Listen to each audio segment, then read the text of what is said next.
here I am, and I'm going to talk a little bit about spacing and what you're looking for when you set something up for your dog to follow a line. Now, a little interesting point here. I learnt on training as an instructor.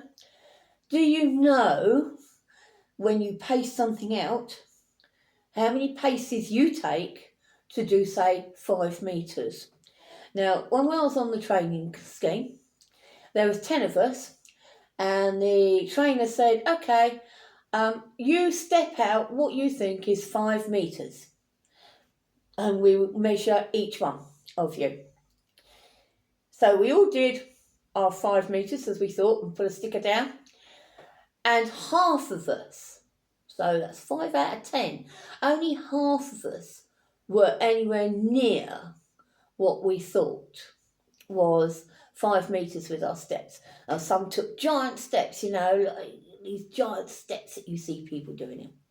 So a little tip for yourself, which will help judging, which will help your training, is actually measure out how many steps it takes you to do 5 metres.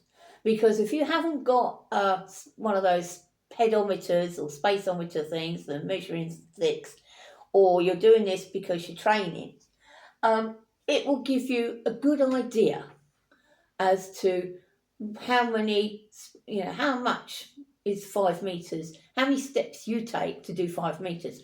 I found out if I walk normally, so don't do giant steps, just step normally, it takes me 7 steps for 5 metres. So now I can, obviously do a little bit of maths or whatever to gauge my gaps. So try that out for yourself. Here we are, a little bit of training.